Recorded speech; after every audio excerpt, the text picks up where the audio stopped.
Assalamualaikum warahmatullahi wabarakatuh.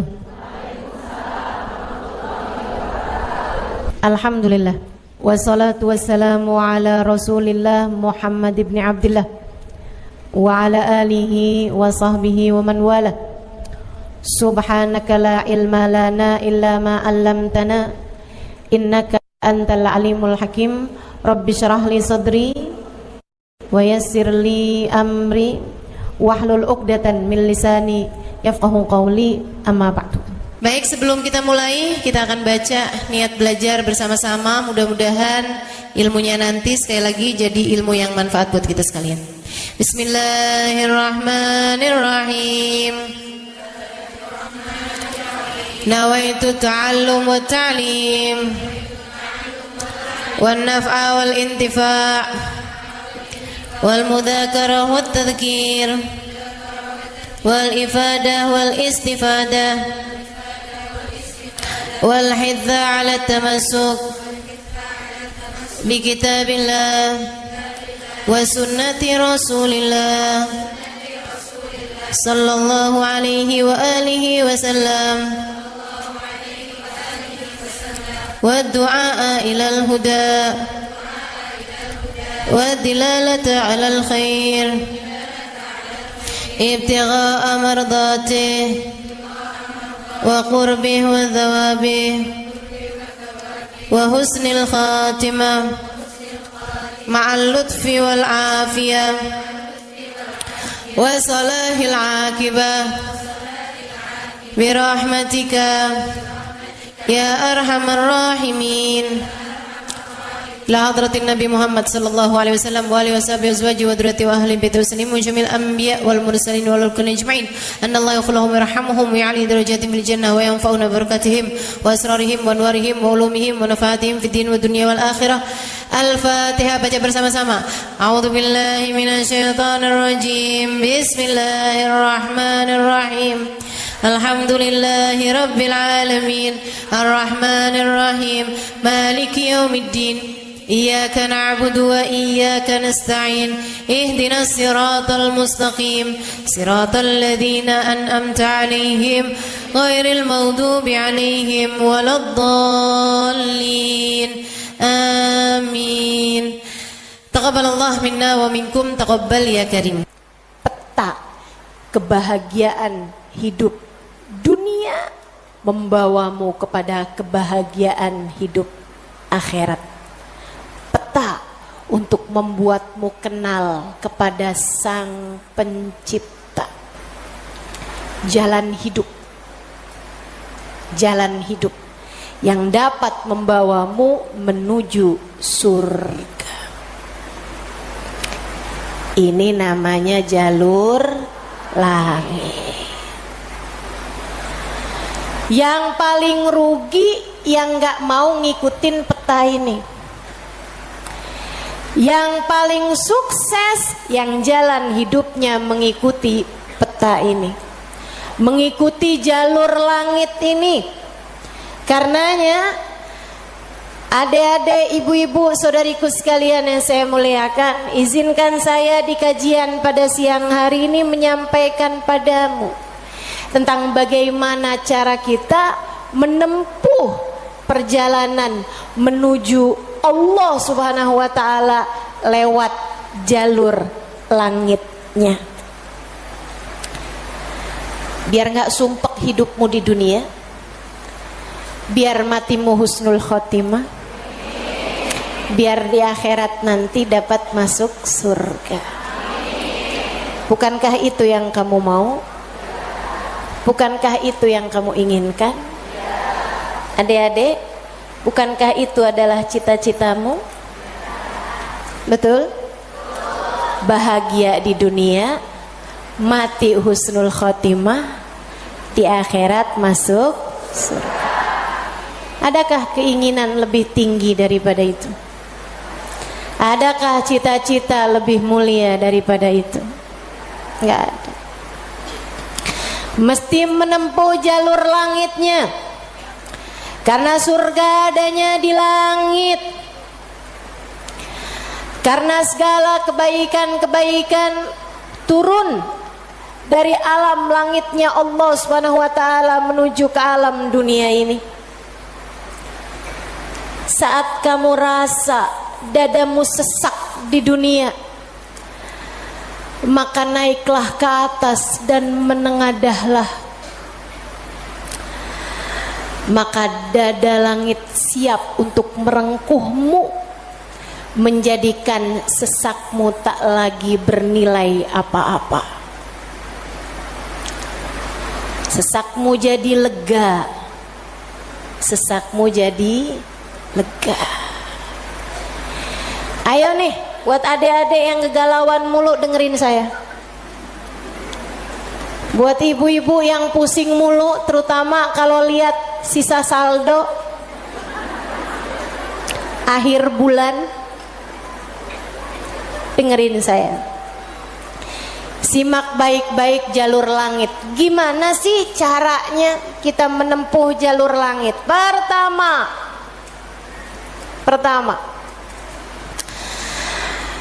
apa aja jalur langit yang bisa kita tempuh? Pertama, sholat. Itu adalah jalur langit yang jangan sampai pernah kamu tinggalkan. Sayyidina Muhammad Al-Bagir berkata kepada putranya Sayyidina Ja'far As-Sadiq, "Ya bunay, ittasil billah." Wahai anakku, senantiasalah terkoneksi dengan Allah, senantiasalah tempuh jalur langit menyampaikanmu kepada Allah Subhanahu wa taala. Seringlah terkoneksi sama Allah. Anaknya bertanya, "Kaifa attasil bih ya walidi?" Bagaimana caraku untuk selalu terkoneksi dengan Allah? Bagaimana caraku berkomunikasi sama Allah? Bagaimana caraku menempuh jalur langit? Ayahandanya berkata, kalau kamu ingin kamu berbicara dengan Allah, sholatlah. Kalau kamu ingin Allah berbicara kepadamu, bacalah Al-Quran. Jadi cara pertama tersambung sama Allah adalah sholat. Jangan tinggal sholat. Jangan tinggal sholat meski siapapun yang mengatakannya. Misalnya ada orang gelarnya apa kek, profesor, doktor, belakang namanya juga ada banyak. Ada banyak gelar-gelar SAG, sarjana alam gaib. Misalnya gitu. Tapi sebenarnya apa SAG itu ya? Sarjana agama. Oh, maafkan saya ya. Saudaraku sekalian yang saya muliakan, sepanjang apapun gelar yang dimiliki seseorang, kalau dia sampai mengatakan misalnya sholat itu sudah tidak relevan lagi di zaman sekarang. Agama ini semakin maju. Karenanya makna sholat bukan seperti yang disampaikan para ulama. Misalnya dia ngomong begitu, sholat itu tujuannya mengingat Allah, aqimis sholata lidzikri.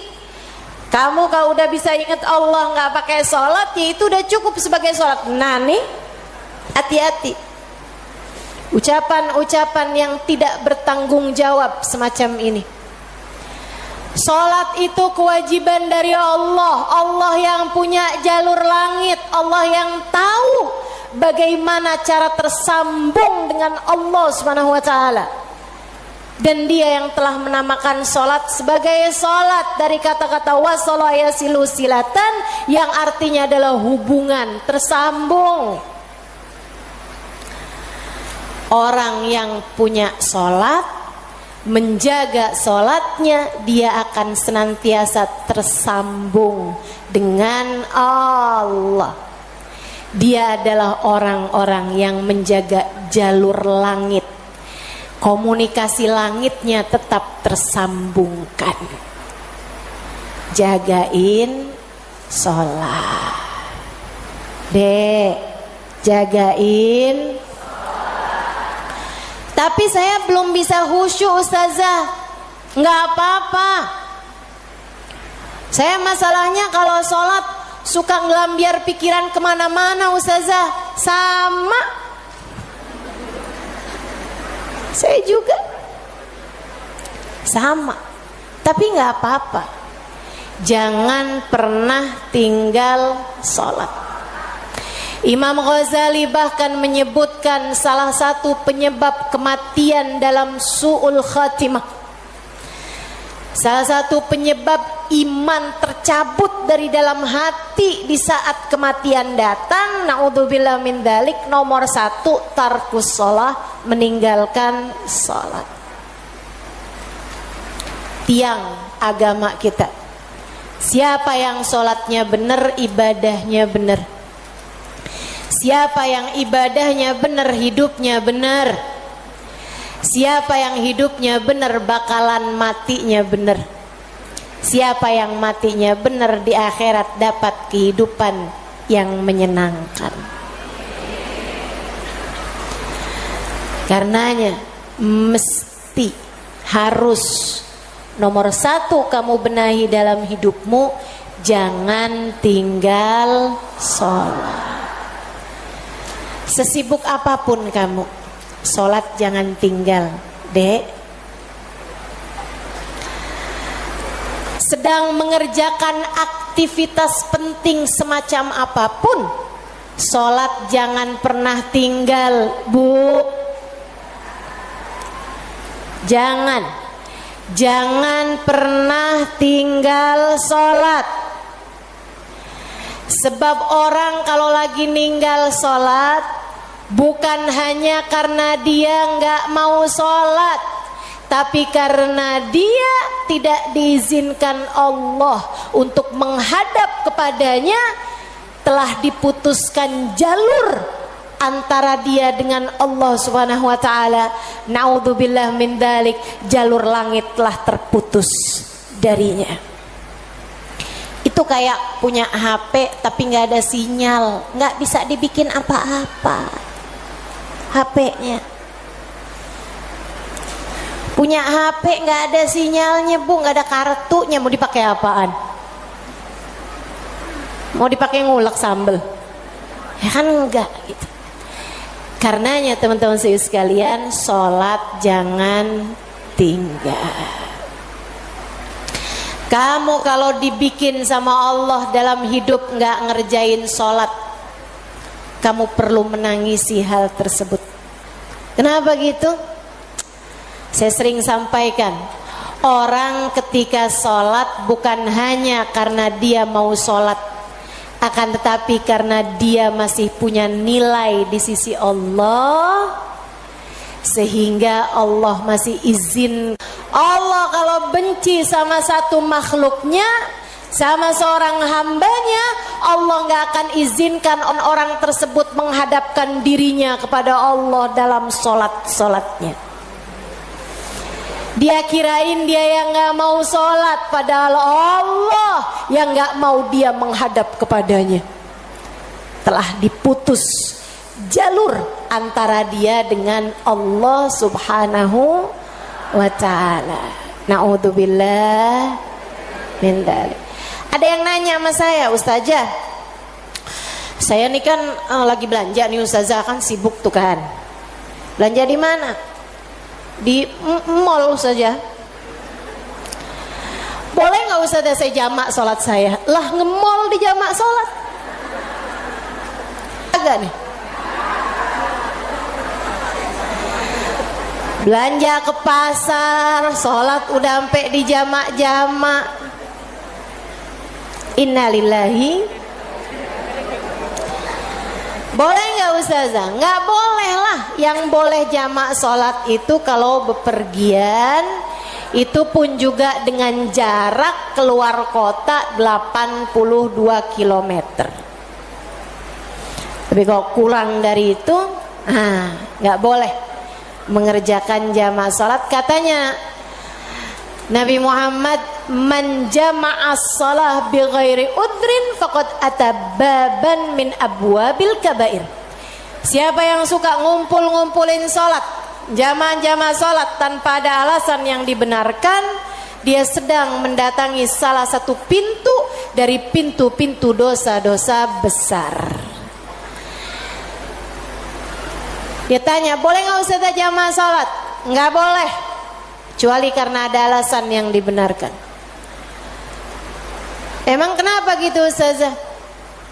Kamu kalau kepengen hidup dipentingkan sama Allah, maka kamu harus mementingkan Allah. Salat adalah gambaran tentang kamu mementingkan Allah, maka insya Allah hidupmu akan dipentingkan oleh Allah. Jalur langit yang pertama adalah salat. Makanya ada orang yang salatnya khusyuk-khusyuk, ada orang yang salatnya panjang-panjang. Tuh guru-guru saya tuh salatnya panjang-panjang, terutama salat sunnah. Kalau salat fardu ringan-ringan aja, karena beliau mengerjakan salat fardunya berjamaah jadi imam. Nah itu katanya Nabi Muhammad, kalau kamu salat jadi imam jangan jang. Tapi kalau kamu salat sendirian, silahkan mau panjang kayak gimana pun silahkan balik. Kalau sholat jadi imam Bismillahirrahmanirrahim, jadi imam Bismillahirrahmanirrahim, jadi imam. Dalam sholat sendirian Bismillahirrahmanirrahim. Jalur langit yang indah, jangan pernah jadikan doa hanya sekedar, sebab doa adalah semua yang kamu perlukan. Bu, Kak, Dek, Nak, dengerin saya. Kamu yang sekarang adalah hasil dari doa-doamu di masa lalu. Coba liatin dirimu itu. Kamu yang sekarang adalah hasil dari doa-doamu di masa lalu. Orang-orang besar yang kamu lihat sekarang ini adalah hasil dari doa-doanya di masa-masa lalu. Oh, kamu lihat, orang itu pinter banget ya. Adalah karena di masa dulunya, di masa kecilnya, di masa remajanya, ia selalu mengangkat tangan untuk minta dari Allah Subhanahu wa taala, Rabbi zidni ilman nafi'a. Ya Allah, tambahkanlah untukku ilmu yang bermanfaat. Ya Allah, ajarkanlah kepadaku ilmu-Mu. Ia selalu minta kepada Allah Subhanahu wa taala ilmu, sehingga Allah pun memberi kepadanya ilmu. Siapapun yang kamu kenal, orang-orang hebat-hebat yang ada di sekitarmu, itu adalah hasil dari doa-doanya di masa-masa lalu. Tinggal kamu lihat dirimu itu. Kamu pengen jadi kayak gimana? Tempuhlah jalur langit dengan perbanyaklah berdoa. Dan itu bukan hanya urusan dunia, urusan akhirat lebih jelas lagi. Sampai saya pernah dengar satu cerita, ada dua orang, ibadahnya di dunia sama, ibaratnya nilai rapotnya nih sama persis. Nilai rapotnya sama persis waktu hidup di dunia. Dua-duanya sama-sama soleh, dua-duanya. Akan tapi yang satu dimasukkan ke dalam surga, kan ke surga Firdausul A'la yang paling tinggi. Yang dinaikkan di surga yang bawahnya, dia protes, ya Rob, dia nilainya sama loh sama saya. Kenapa kok dia dikasih surga yang paling atas sementara saya di surga yang bawahnya? Walaupun surga tuh biar kata di emperan enak, tapi ya masa kamu mau minta surga yang emperan? Sehingga sekalian, hadir majelis aja di emperan gak enak, apalagi di surga. Dia tanya sama Allah, ya Allah, kenapa kami berdua nilainya sama tapi dia dinaikkan di surga Firdaus yang paling tinggi sementara saya. Itu sebabnya Nabi Muhammad mengatakan, idza sa'altumul jannah fas'alu al-firdausal a'la. Kalau kalian lagi minta surga, jangan tanggung-tanggung, mintalah surga Firdaus yang paling tinggi. Gitu. Doa deh, doa. Jangan ditinggal. Doa. Doa. Perlu banget. Kamu harus sering-sering doa. Ustadzah, doa yang paling bagus apa? Lah doa itu urusan minta kok. Maka mintalah sesuai dengan apa yang kamu mau. Saya punya cerita indah yang diceritakan oleh salah satu guru saya beberapa bulan yang lalu ketika kedatangan beliau ke Indonesia. Namanya Hubabah Syarifah binti Habib Muhammad bin Abdul Haddar. Beliau datang dari Sewun, Hadramaut, Yaman. Saya menjadi penterjemah beliau kala itu, jadi saya ingat betul kisahnya. Salah satu dari kisah yang beliau ceritakan, kata beliau, ada seorang ibu-ibu datang kepada ayahanda saya. Ayahandanya seorang ulama terkemuka, namanya Habib Muhammad bin Abdullah Al-Haddar, guru dari guru saya, guru dari guru-guru saya, sekaligus ayah dari guru-guru saya. Ayahandanya Hubabah Syarifah, ayahandanya Hubabah Nur, ayahanda Hubabah Maryam. Habib Muhammad bin Abdullah Al-Haddar, pemilik Ribat Bayda di kota Bayda, Yaman sana itu.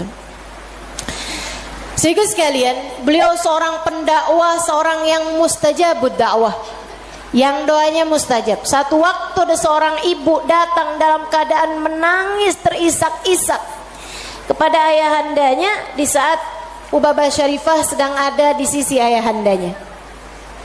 Ibu tersebut bilang, Habib, tolong doakan anak saya, Bib. Anak saya bandel sekali, Bib. Saya susah banget. Ajakin dia sholat susah, ajakin dia kerjain kebaikan susah. Anaknya bandel, nggak mau denger apa kata saya. Tolong saya, Bib, doakan anak saya, apa yang harus saya lakukan. Beliau kemudian berkata, Bu, ibu kepengen anak ibu jadi anak yang soleh. Iya, Bib, pengen banget, banget, Bib. Ibu, doa seorang ibu untuk anaknya setara doa Nabi bagi umatnya.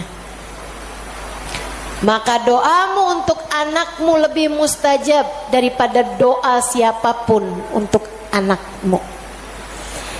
Saya bisa bantu kamu buat doa, mintakan kepada Allah Subhanahu wa taala, akan tetapi doamu tentu lebih mustajab daripada doa saya untuk anakmu. Ibu dengerin, Bu. Jadi gimana saya, Bib? Ibu bangun di waktu malam, ibu tahajud beberapa rakaat, kemudian seperti kamu menangis di hadapan saya untuk minta anakmu didoakan oleh saya, menangis pulalah di hadapan Allah. Sampaikan kepada Allah apa yang kamu sampaikan kepadaku, atau apa yang ingin agar saya sampaikan kepada Allah tentang anakmu, sampaikan pula itu kepada Allah Subhanahu wa taala. Baik, Bib, pulang dikerjain. Nah, itu perempuan kalau solehah gitu tuh, kalau dengar kebaikan, sami'na, saya dengar, kemudian saya patuhi. Ini yang dengar di sini juga insya Allah seperti itu. Apa yang didapat pada hari ini semoga dapat diamalkan. Yang pertama tadi, jangan tinggal. Yang kedua tadi barusan ini perbanyak jalur langit. Dia pun mengerjakannya, bangun di waktu malam nangis, ya Allah tolong liatin anak saya, kesianin anak saya ya Allah, solehkan dia ya Allah. Tolong pandang anak saya dengan pandangan kasih sayangmu ya Allah. Saya nggak ngerti cara melakukannya ya Allah. Seperti mana engkau telah menjadikan anak-anak dari hamba-hambamu yang soleh solehah. Kau jaga mereka, jaga pula lah anakku ya Allah. Jauhkan dari segala dosa-dosa, jauhkan dari segala kejahatan-kejahatan. Tolong jaga anak saya ya Allah. Terus didoain anaknya, didoain anaknya. Malam demi malam, malam demi malam. Dan Bu, Kak, Dek, Nak, doa itu bukan instan. Doa itu tidak seperti kamu nyeplok telur sekarang mateng sekarang, enggak gitu. Doa itu Allah mau lihat kesungguhan hatimu dalam meminta. Perlu waktu yang sering kali tidak sebentar, sebab Allah mau melihat kesungguh-sungguhanmu. Karenanya kalau doamu belum diijabah, jangan menyerah. Dek, kalau doamu belum diijabah, jangan nyerah. Kamu masih sangat mungkin untuk diijabah doamu selagi kamu tidak berhenti berdoa. Ingat-ingat ucapan saya. Kamu masih sangat mungkin untuk diijabah doamu itu selagi kamu tidak berhenti berdoa. Doa terus, kata Hubabah Syarifah, setahun, 2 tahun, 3 tahun, 4 tahun, 5 tahun, 6 tahun. Kemudian anak yang dulu pernah membuat ibunya menangis karena kenakalan anak tersebut, karena ketidaksolehan anak tersebut, sekarang telah menjadi seorang anak yang dapat membuat ibunya tersenyum bangga. Di usia-usia hampir 20-an tahun, anak tersebut menjadi anak paling soleh di kampungnya. Hafal Al-Quran 30 juz dengan 7 bacaannya, qiraatus sab'ah. Anak yang jauh dari kenakalan-kenakalan remaja, anak yang dekat dengan para ulama, anak yang mengetahui banyak ilmu agama, anak yang menjadi sangat soleh, idaman semua para orang-orang tua. Jangan nyerah, jangan nyerah. Jika kehidupan membuatmu tersungkur, itu adalah waktumu untuk membenamkan dirimu dalam sujud-sujud panjang kepasrahan. Kemudian kamu langitkan doa hingga Allah mengijabah doa-doamu itu. Saya ulangi, jika badai kehidupan membuatmu jatuh tersungkur, itu adalah saat yang tepat untukmu membenamkan wajahmu dalam sujud-sujud kepasrahan. Kemudian kamu langitkan doa-doamu, berbisik di bumi, namun suaramu didengar hingga ke arsy. Saat itulah Allah akan mengijabah doamu itu. Jangan pernah berhenti berdoa. Jangan remehkan doa. Jangan remehkan doa. Saya, Dek, pernah muda juga kayak kamu. Ya masa lahir langsung gede gini. Sewaktu saya remaja, masuk umur 12 tahun, 13 tahun, sebelum balik bahkan saya udah berada di pondok pesantren. Jadi saya itu nggak pernah ngalamin masa belum berjilbab. sebelum balik. Maksudnya ketika balik tuh saya udah mulai berjilbab. Alhamdulillah, nikmat dari Allah Subhanahu wa taala. Adik-adik saya ikut sekalian, saat saya kecil saya ada di pondok-pondok pesantren, saya mulai kenal ustadz-ustadz, ustadzah-ustadzah, ulama-ulama yang membuat saya jatuh cinta dengan ilmu agama. Alhamdulillah, Allah kasih rasa dalam diri saya, keinginan untuk selalu belajar. Saya punya keingintahuan yang banyak terhadap urusan ilmu. Jadinya saya senang banget belajar. Nah, di waktu kecil itu tadi, umur 12-an tahun sebagai santri, kan selain dari belajar ada kewajiban lain tuh. Nyuci baju, apalagi kalau dapat piket, bersihin kamar mandi, nyapu kamar, ngepel kamar. Itu saya sangat tersiksa sekali, sebab saya ini adalah pemalas.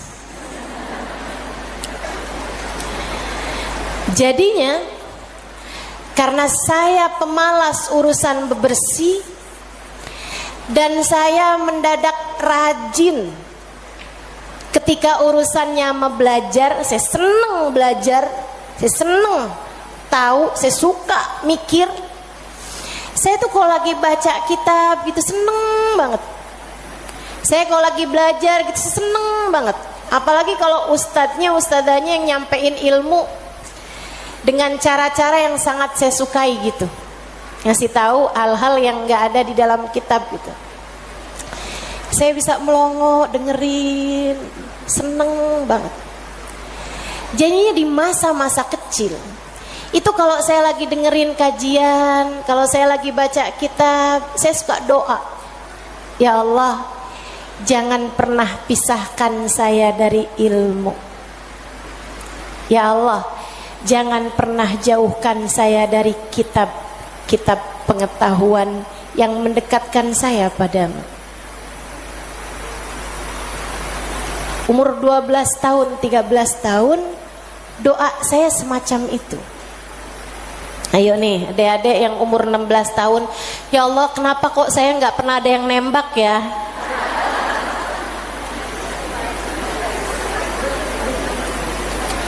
Kata Allah, ya karena aku sayang padamu, karena aku berkehendak untuk menjagamu gitu. Ini malah dipertanyakan, saya kurang cakep apa ya? Kok nggak ada yang naksir sama saya gitu? Siapa kek, tukang kebun, satpam sekolah? Jangan ya dek, jangan. Kalau kakak kelas boleh ustazah, jangan juga. Jangan pacaran.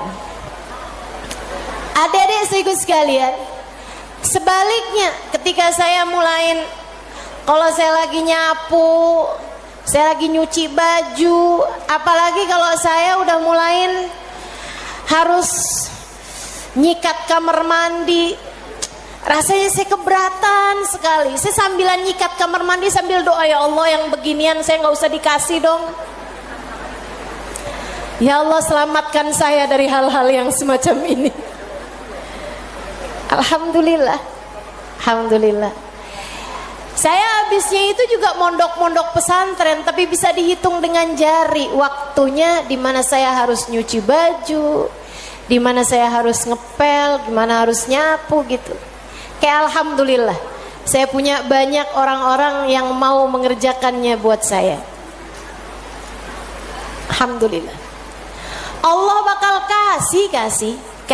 Kata Allah Subhanahu wa taala, ud'uni astajib lakum, mintalah kepadaku niscaya akan aku ijabah. Minta, doa, jangan berhenti berdoa. Ayo adik-adik, kamu punya panjang masa depan insyaallah. Umurmu mudah-mudahan masih tersisa panjang insyaallah. Jangan sesali dengan di masa tua kamu enggak dikasih hal-hal besar dalam kehidupan karena kamu tidak pernah memintanya kepada Allah. Minta, ya Allah, pandanglah aku dengan pandangan kasih sayang-Mu. Ya Allah, seperti mana Engkau menjaga hamba-hamba-Mu yang soleh-solehah, tolong jaga saya juga ya Allah. Dek, minta sama Allah. Saya serius berkata padamu, dengarkan saya. Saya menyampaikan nasihat sebagai orang tua kepadamu, Dek, kepadamu nak. Minta sama Allah, yang dekat sama Allah. Karena kalau kamu merasa, kok saya punya orang tua nggak terlalu sayang ya sama saya, kamu tahu nggak? Kenapa dalam hidup kamu seringkali merasa bahwa orang tuamu nggak cukup sayang sama kamu, guru-gurumu sepertinya nggak sayang sama kamu. Saya kasih tahu, saat Allah membuat hatimu patah dari berharap kepada manusia, itu adalah cara Allah untuk mengenalkan kasih sayangnya yang tak terbatas padamu. Dekatilah Allah.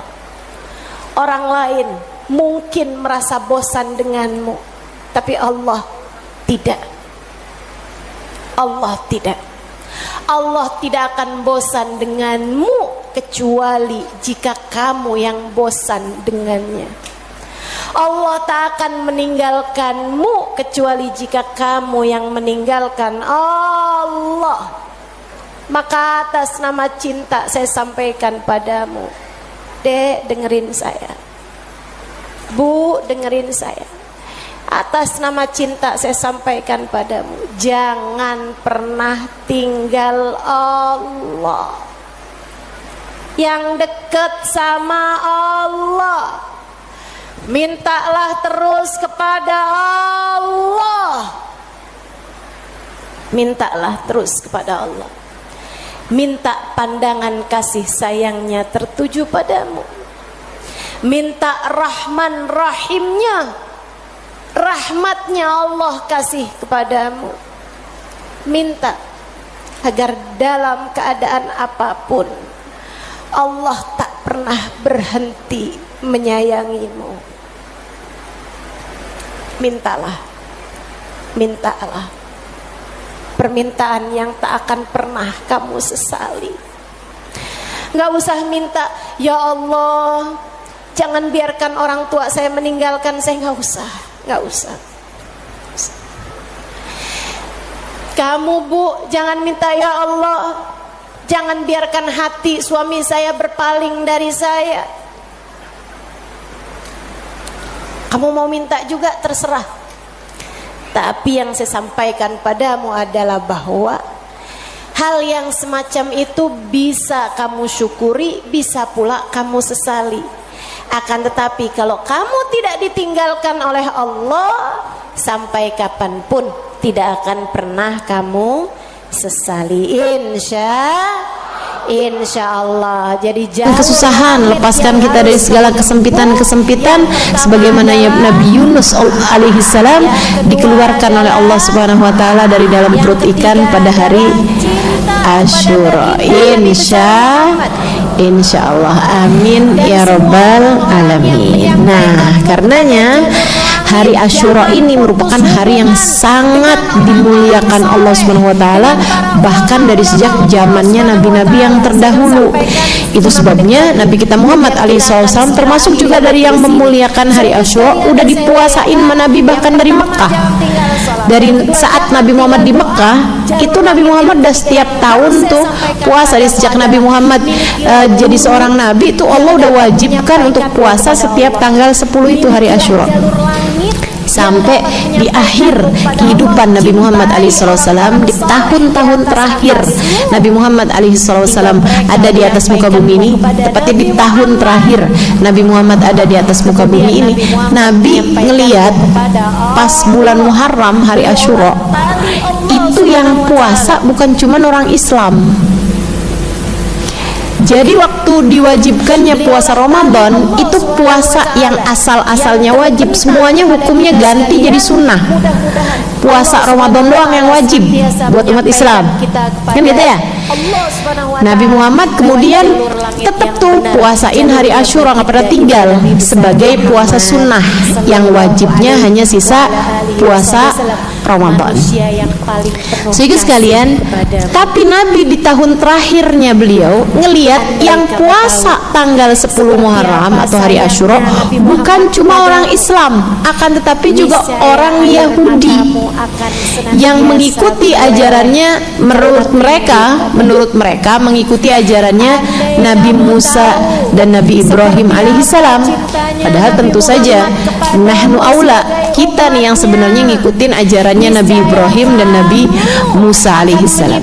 Nabi Muhammad nanya sama mereka, lima sumtum fi hadzal yaum, kenapa kalian puasa pada hari ini?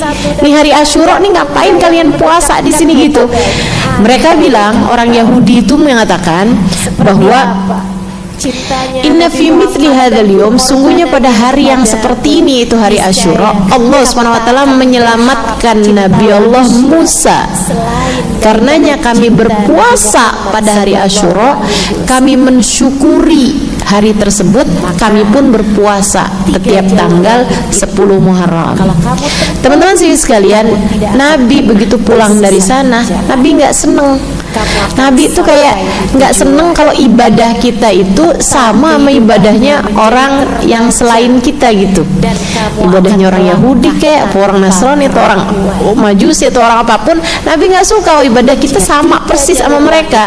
Jadi Nabi Muhammad bilang, lau adraktus sanatil atiyah lasumtu ma'al asyura at-tasua. Kalau umur saya nyampe mau tahun depan, kalau umur saya nyampe tahun depan, kata Nabi Muhammad, saya akan puasa nggak cuma tanggal 10 tapi tanggal 9-nya juga.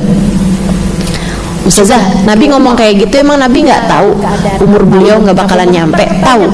Karenanya Nabi Muhammad pakai kata-katanya bukan ida, nggak pakai kata-kata ida apabila datang tahun depan, bahkan nggak pakai kata-kata in. Ini nggak ngerti nih ya. Oke, akan saya terangkan habis ini. Ya, Nabi Muhammad nggak pakai kata-kata in, yang artinya juga jika. Ida artinya juga jika, in juga artinya jika. Idza waqa'atil waqi'ah, jika terjadi hari kiamat. Kan gitu ya.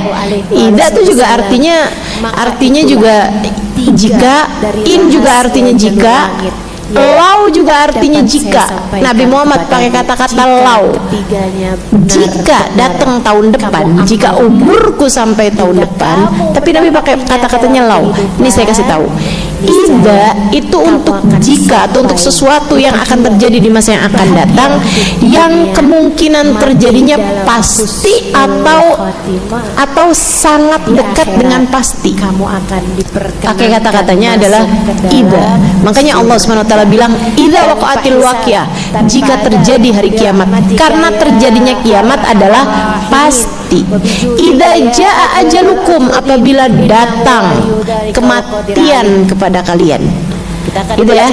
Itu pakai kata-katanya adalah ida, untuk sesuatu hal yang pasti. So itu sekalian saya muliakan. Nah, kalau sesuatunya itu enggak pasti tapi bisa iya bisa enggak, kemungkinannya kayak ya 50 50, 60 40 kayak gitu. Kayak misalnya jika nanti malam hujan, itu kemungkinan terjadinya hujan sama kemungkinan terjadinya enggak hujan kan mirip-mirip aja ya. Betul nggak?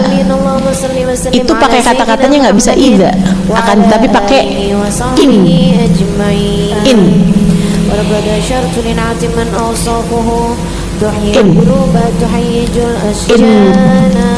In yanzil alaina al-matar fi hadhihi lailah, jika turun hujan pada malam hari ini, pakai kata-katanya in. Jadi dalam Al-Quran tuh kalau kamu baca in, kata-kata in itu artinya adalah jika, untuk sesuatu hal yang bisa iya bisa tidak. Kalau kalau jikanya itu adalah sesuatu hal yang nggak akan kejadian, andai, kalau di bahasa kita tuh berarti kata-katanya kira-kiranya andai itu kan seringnya kan nggak kejadian. Andai aku jadi orang kaya, yang ngomong nih nggak kaya berarti gitu ya. Aku punya anak, nih yang ngomong kan berarti nggak punya anak gitu kan. Andai aku akan punya anak, tapi yang ngomong ini adalah orang yang umurnya udah 60 tahun. Nah itu pakainya nggak bisa akan tetapi pakainya lau itu untuk sesuatu hal yang nggak akan kejadian gitu, yang jika, tapi jikanya itu nggak akan kejadian. Kayak dalam Al-Quran tuh Allah kasih tahu tuh, kalau aja dunia ini ada dua Tuhan, tafasadata, kayak gitu kan, pasti akan rusaklah dunia ini. Nah jikanya itu adalah pakai kata-kata lau. Jika dunia ini punya dua Tuhan, maka akan rusaklah. Kata-katanya itu pakai kalimat jikanya itu adalah pakai kata-kata lau. Nabi Muhammad mengatakan, lau adraktus sanatil atiyah, kalau umur saya nyampe tahun depan. Pakainya lau karena Nabi Muhammad tahu umurnya nggak bakalan nyampe tahun depan. Nasumtu mal asyura tasua, saya akan puasa bersama dengan hari Asyura, hari Tasua, tanggal 9 juga. Jadi Nabi Muhammad tuh mensunahkan puasa hari Tasua tanggal 9 karena nggak seneng puasa kita sama puasanya orang Yahudi. Karena itu para ulama-ulama, kalau kamu bacanya di kitab-kitab yang besar-besar, kamu akan dapat nih, mereka mengatakan kalau kamu nggak bisa puasa tanggal 9 tapi kamu bisa puasa tanggal 10, jangan sendirian puasa tanggal 10-nya, puasain juga tanggal 11-nya, agar puasa kamu setidaknya tidak sama dengan puasanya orang Yahudi. Jelas? Jadi hari Tasua itu teman-teman, dia menjadi mulianya cuman karena deketan sama hari Asyura. Disunahkan di sana buat puasa. Nih ya, yang orang-orang yang suka nanya-nanyain dalil itu juga mereka tetap nggak mau tuh puasa tanggal 9. Saya sampaikan ini biar kamu nggak bingung nanti. Mereka nggak mau juga puasa tanggal 9. Tanggal 10-nya mereka mau puasa karena katanya Nabi Muhammad puasa. Dalilnya sahih, Nabi Muhammad puasa. Jadi mereka mau puasa tuh tanggal 10. Tapi tanggal 9-nya nggak mau. Tanggal 9-nya nggak mau, kenapa? Karena Nabi nggak pernah puasa. Tapi kan Nabi udah niat puasa. Tapi kan Nabi nggak puasa. Ke Baitullahil Haram di Mekkah. Repot nggak nih ngadepinnya nih? Dan Allah sampaikan pula, mereka bilang tapi kan Nabi Muhammad nggak pernah puasa. Ya tapi kan Nabi Muhammad niat puasa. Bukankah anak yang baik berbakti akan melaksanakan niat orang tuanya? Maka demikian pula dengan kita. Kita belajar buat umat jadi umat yang berbakti, kita laksanakan niatnya Nabi kita Muhammad. Puasain tanggal 9, namanya puasa hari Tasua. Nah sekarang kita beralih ke hari Asyura-nya nih. Apa aja yang kamu perlu lakukan pada hari Asyura ini? Saudara sekalian, semua amalannya ada 10, tapi saya kasih tahu ya. Nah ini dengerin dengan baik karena saya akan sampaikan hal-hal yang memang mengandung unsur dalil nih. Dengerin dengan baik. Ada 10 perkara yang kamu baik untuk kamu akan dengar dianjurkan dilakukan pada hari Asyura ini ya. Tapi hukumnya beda-beda. Satu, ada yang memang amalan-amalan yang jangan sampai kamu tinggalkan, karena ini ada dalilnya secara sahih dan memang benar-benar tidak pernah ditinggalkan oleh Nabi kita Muhammad SAW. Dari 10 itu hanya ada 2 hal ya. Kemudian ada lagi perkara-perkara yang baik untuk dilakukan, tapi enggak sekuat 2 hal yang tadi itu. hal-hal yang ini karena ini adalah perkara-perkara yang baik dan akan lebih baik lagi jika ia dilakukan pada waktu-waktu yang mulia. Ya, di antara hal-hal ini ada empat perkara ini baik untuk dilakukan pada hari Asyura karena memang empat hal ini adalah perkara yang baik, hal-hal indah, hal-hal baik yang lebih baik lagi ketika ia dilakukan pada hari Asyura. Kemudian ada tiga halnya, yang tiga halnya ini teman-teman saudara sekalian itu kamu mau kerjain boleh-boleh aja, kamu kerjain juga ya, kalau kamu mau tinggalin yang tiga ini nggak apa-apa gitu, karena memang tidak ditemukan ada hadis menyatakan tiga hal ini, dan tiga hal ini juga bukan perkara kebaikan yang secara langsung memang baik gitu. Akan kita bahas ya. Udah mulai mikir ruwet-ruwetnya. Oke. Dengerin nanti kamu akan paham. Dua hal yang jangan sampai kamu tinggalkan. Pokoknya ini hampir-hampir kayak deket wajib lah gitu. Tentu nggak wajib, tapi pokoknya dari semua hal-hal baik ini, dua hal ini jangan sampai kamu tinggalkan.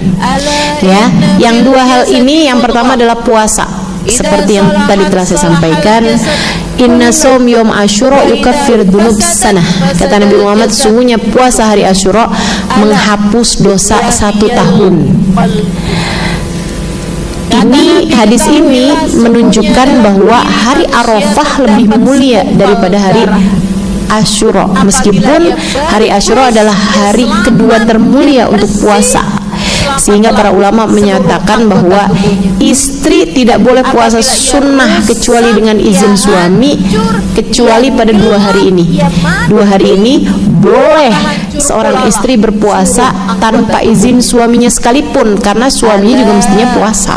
2 hari itu adalah satu Arafah, satunya lagi Asyura. Bukan tasu'anya ya, Asyuranya aja yang tanggal 10 Muharram. Nah itu puasanya pokoknya jangan tinggalin. Seperti yang tadi saya sampaikan, puasanya bahkan diwajibkan sebelum diwajibkannya puasa hari bulan Ramadan. Yang sesudah kewajiban puasa Ramadan, puasa-puasa yang lain menjadi berhukum sunnah. Kemudian yang kedua, yang memang juga ada dalilnya teman-teman, ada hadisnya sahih, man wassa ala iyalihi yawma Asyura wassa'allahu rizqah. Siapa yang meluaskan nafkah belanja keluarganya pada hari Asyura, maka Allah akan meluaskan rezekinya. Kamu biasa ngasih uang jajan anak-anakmu, tambahin. Kamu biasa dapat jajan dari suamimu, minta tambahin. Sakit apanya Ustaz? Hari Asyura. Bilangin kalau kamu pengen nggak rezekinya sepanjang tahun gampang. Saya baru habis dapat nih ilmunya dari Ustazah Halimah.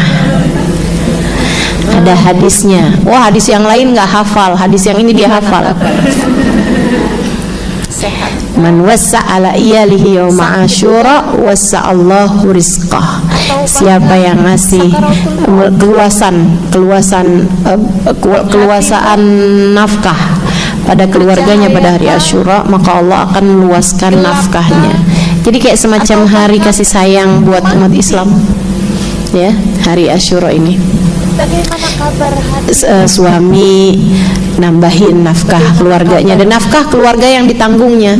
Kalau kamu nanggung nafkah orang tuamu, tambahin gitu. Kalau kamu nanggung nafkah keluargamu, kamu tambahin begitu. Itu 2 hal yang memang ada hadis secara sahih menceritakan tepat pada hari Asyura itu gitu, secara khusus hari Asyura. Ada 4 hal yang lainnya yang saya sampaikan tadi juga ya kerjain, itu juga barang bagus, barang baik ya, kita jangan tinggalkan. 1 diantaranya menafkahi anak yatim, menyantuni anak yatim, bukan menafkahi, menyantuni anak yatim. Teman-teman sekalian, bicara menyantuni anak yatim, hari kapan aja juga bagus. Apalagi pada hari Asyura, yang mana memang ulama-ulama dari zaman dulu itu menjadikan hari Asyura sebagai hari kita menyayangi dan memperhatikan nasib anak-anak yatim yang ada di sekeliling kita lebih lagi gitu. Maksudnya kepedulian kepada anak yatim nggak nunggu hari Asyura, apaan aja pun kita semestinya peduli. Tapi kan kalau nggak ada harinya secara khusus kayak gini nih, kita kadang-kadang suka lupa. Nah, pas hari Asyura nih, waktunya kita cari tahu lagi siapa aja sih nih anak-anak yatim di kampung kita. Nah, kalau bisa sih kasih nafkahnya bukan cuma buat hari Asyura aja, tapi kita lebih perhatikan lagi untuk bulan-bulan selanjutnya juga mereka kayak gimana nih kondisi dan keadaan mereka, kan begitu. Sekolahnya gimana nih gitu. Untuk biaya kenaikan sekolahan yang yang bulan ini nih kan kenaikan sekolah ya mereka ya, kenaikan kelas atau pindah sekolah nih, keadaan mereka seperti apa gitu. Itu yang perlu juga kita lakukan gitu. Jadi hari Asyura sebagai hari kita menyantuni anak yatim. Nah, ini teman-teman saudara sekalian, ini juga memang ada hadisnya, walaupun hadisnya adalah hadis yang dhaif. Hadis yang dhaif itu boleh diamalkan untuk fadhailul amal, untuk amal-amal yang berfadilah. Salah satunya seperti menyantuni anak yatim ini. Saya nggak ngerti kenapa hadis mengenai menyantuni anak yatim di hari Asyura itu lebih terkenal daripada hadis yang meluaskan belanja pada hari Asyura. Nah, itu masih jadi misteri sampai saat sekarang ini ya. Saya dari kecil-kecil selalu dengar banyak para suami yang keberatan sepertinya itu ya. Saya dari kecil selalu dengar tuh tentang menyantuni anak yatim di hari Asyura. Betul apa enggak ibu-ibu? Betul ya. Tapi mengenai nambahin uang belanja istri pada hari Asyura, kapan dengernya? Baru-baru aja kan, tahun-tahun belakangan aja ya. Jadi itu satu, menyantuni anak yatim. Silahkan lebih lagi memperhatikan keadaan kondisi anak-anak yatim dan santuni mereka. Juga untuk mengusap kepala anak yatim. Teman-teman saudara sekalian, nih kalau bicara tentang umur anak yatim ya, ada perbedaan tentang urusan menyantuni mereka dengan uang dan dengan urusan mengusap kepala mereka di hari Asyura. Kalau mengusap kepala anak yatim di hari Asyura, itu bahkan anak yatim yang mampu sekalipun sunnah untuk kamu lakukan. Anak yatim yang kaya sekalipun, ibaratnya gitu, itu kamu nggak apa-apa, bagus aja mengusap kepala mereka pada hari Asyura gitu. Tapi kalau untuk urusan menyantuni, menafkahi gitu, ngasih uang gitu ya, ngasih uang gitu kan. Nah, kalau dia punya 3 perusahaan, anak yatimnya emang bapaknya meninggal, tapi ninggalin 3 perusahaan. Nah, kalau kayak gitu ya nggak usah kamu santunin, malah kamu yang perlu santunan dari dia. Gitu kan, hanya anak yatim yang tidak mampu aja yang perlu kamu santunin. Batas umurnya berapa? Sampai mereka mandiri secara finansial untuk yang laki-laki, sampai mereka punya suami untuk yang perempuan. Kita bahas gitu ya. Untuk urusan disantunin, untuk urusan kamu kasih uang tuh, walaupun udah balik nggak apa-apa gitu, karena itu tuh sampai mereka mandiri secara finansial, sampai udah kerja gitu. Kalau laki-laki, yang perempuan sampai dengan menikah, jelas ya. Tapi kalau untuk urusan mengusap kepalanya anak yatim itu sampai balik. Kalau udah balik nggak perlu lagi diusap, biar bagus, biar terjaga, biar selamat. Ntar nyari yang udah mahasiswa lagi. Dalamnya banyak sampah. Begitu ya, jelas ya. Itu untuk urusan anak-anak yatim.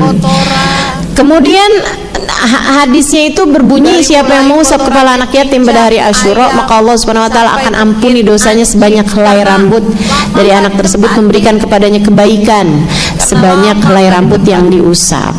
Tapi bukan artinya kita tinggalin anak yang gundul, nggak ada helai rambutnya nih, udah nggak usah ada yang ini, nggak usah diusap. Jangan juga ya. Iya, tetap diusap juga gitu kepalanya. Baik, teman-teman sekalian, kemudian yang berikutnya adalah untuk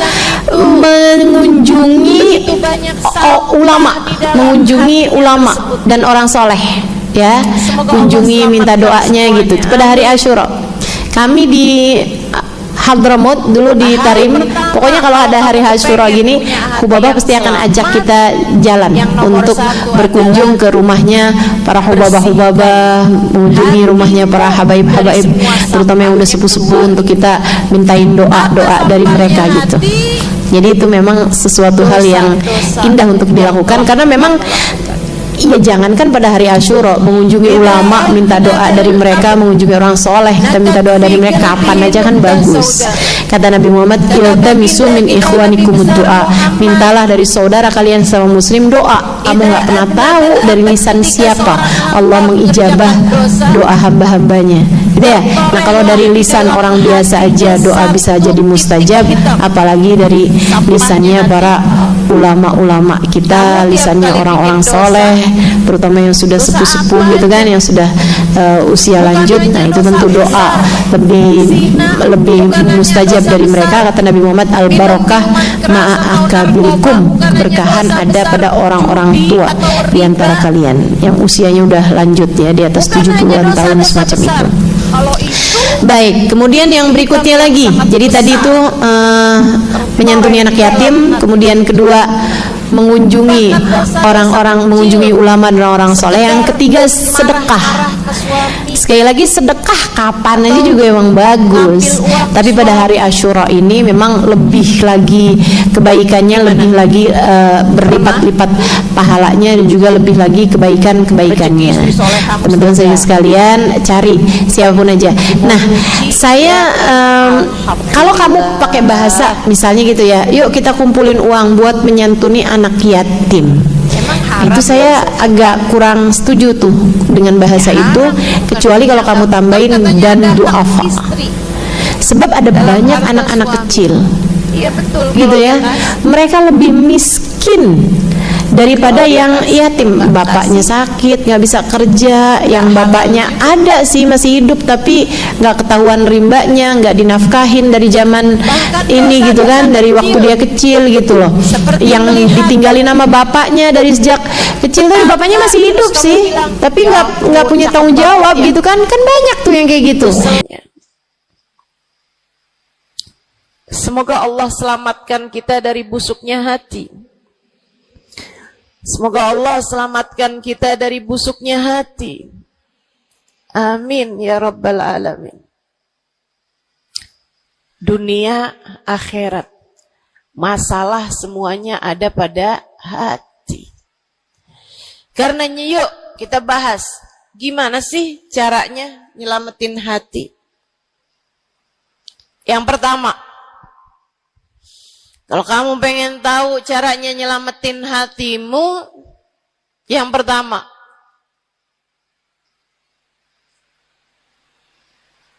bersihkan sampah-sampahnya.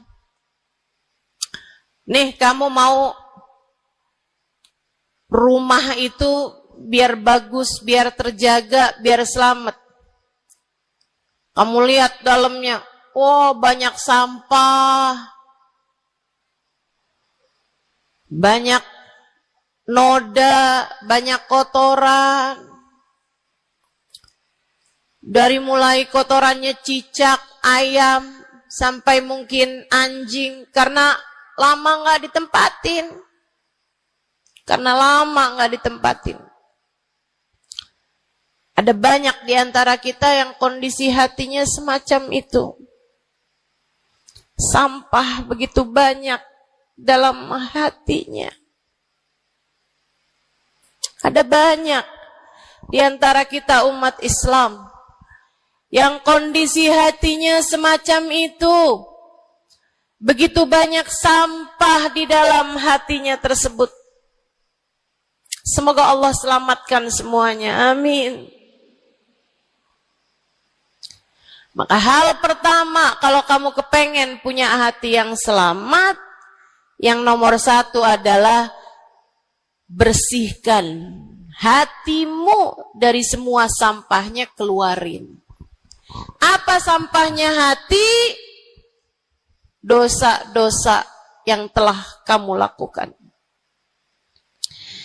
Idza aznabal abd nakat fi qalbihi nuqtah sauda.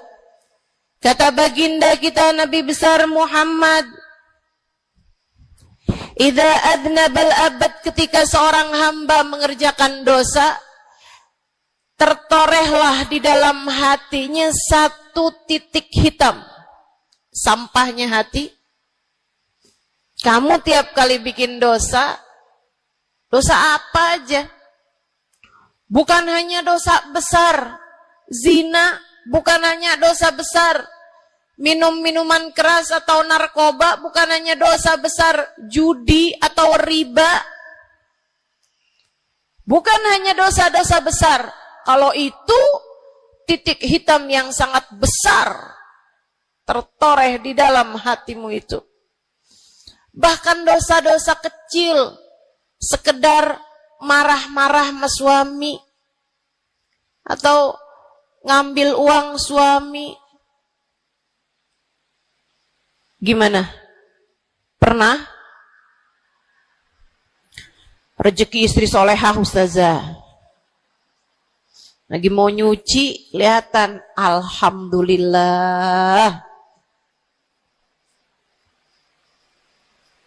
Emang haram ya ustazah?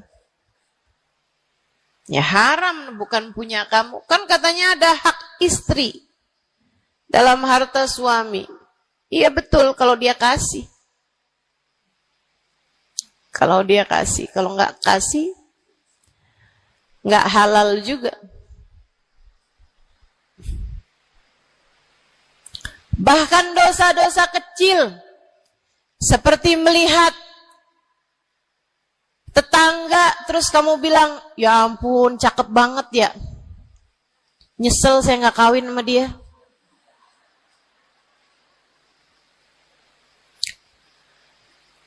Dosa.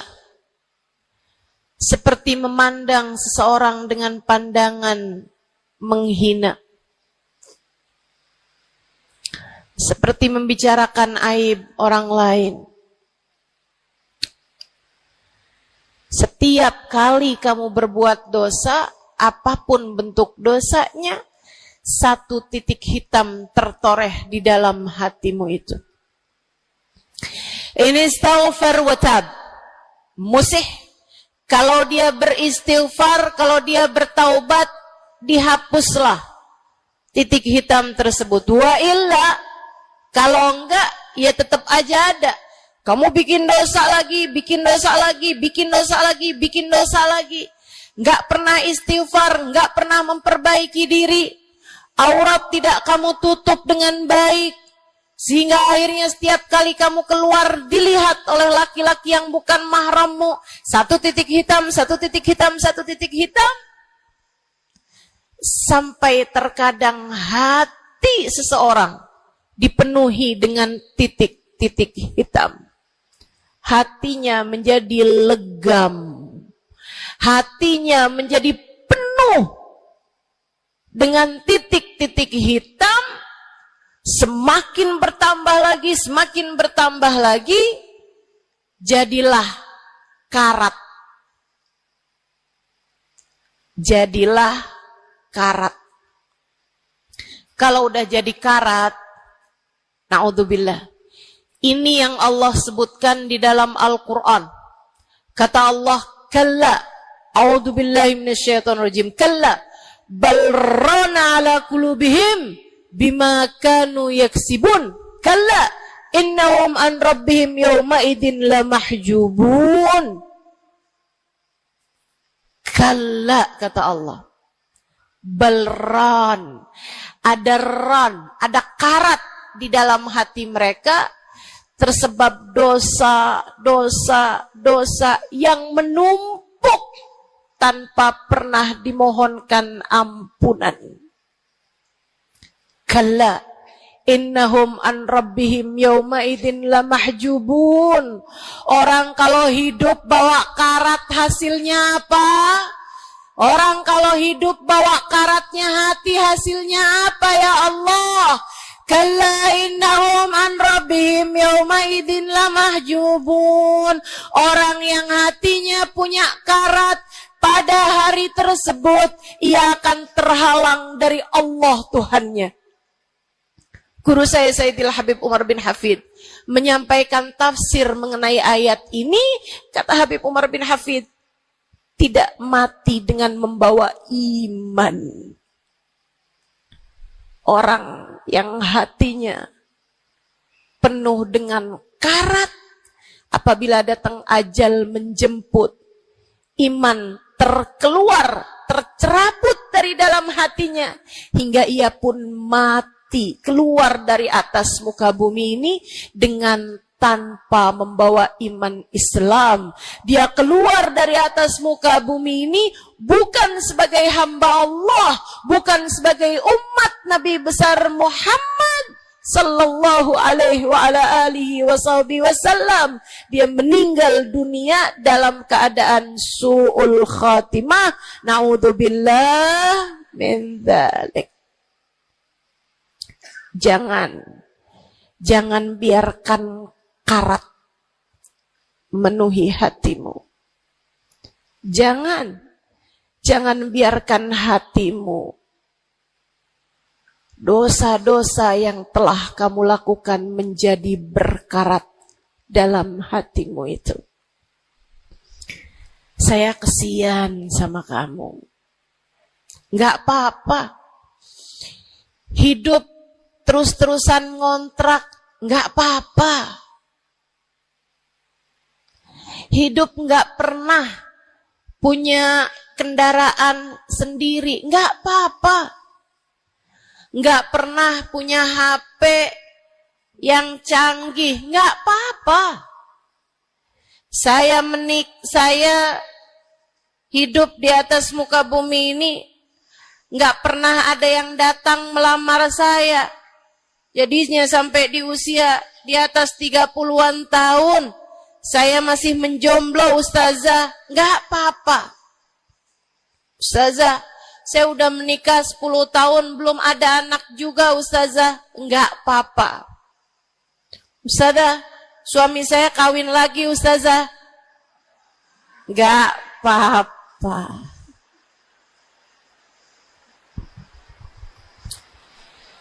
Hidup di dunia ini, apapun yang terjadi, semuanya hanyalah sementara. Kamu hanya perlu memastikan agar tatkala datang ajal menjemput, kamu punya modal. Dan modal utamanya yang nomor 1 adalah hati yang bersih. Hati yang selamat. Kamu bawa pulang menghadap Allah Subhanahu wa ta'ala bigalbin salim. Kamu bawa hati yang selamat. Insya Allah. Mati nggak bawa suami nggak apa-apa. Mati nggak bawa anak nggak apa-apa. Nggak bakalan jadi pertanyaan malaikat raqib atid.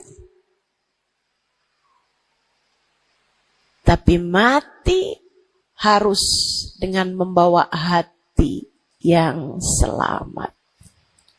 Mudah-mudahan Allah karuniakan. Mudah-mudahan Allah karuniakan. Saudaraku sekalian yang saya muliakan, maka bersihkan sampah-sampah dalam hatimu itu. Caranya gimana nih, Ustazah? Dosa-dosa saya emang udah banyak banget. Saya di masa muda, di masa remaja, bahkan sampai udah tua juga nih, bergelimangan dengan dosa demi dosa. Banyak dosa saya, Ustazah. Saya zaman muda berada dalam masa jahiliyah. Dosa, segala dosa saya kerjakan. Apa yang harus saya lakukan? Bersihkan karat-karat dalam hatimu itu dengan taubat. Minta ampun sama Allah. Minta ampun sama Allah. Kamu perlu nangis sama Allah. Kamu perlu sungguh-sungguh minta ampunan sama Allah. Dosa segede gunung, kalau Allah mau melemparkannya ke dalam lautan ampunan, inna kaba'irad dunubi ful ghufrani kalamami. Katanya sahibul burda, sesungguhnya dosa-dosa besar dalam lautan ampunan, ia hanyalah seperti buih di dalam lautan. Gak ada artinya apa-apa kalau Allah mau ampuni. Dosa sebesar apapun, kalau Allah mau ampuni gak ada artinya. Tapi dosa sekecil apapun, kalau Allah mau perhitungkan, kamu gak akan selamat. Saya sampaikan padamu atas nama cinta. Dosa sekecil apapun yang kamu lakukan, jika ia tidak berjumpa dengan ampunan Allah, kamu bisa tidak selamat. Iblis nyembah Allah 70.000 tahun lamanya.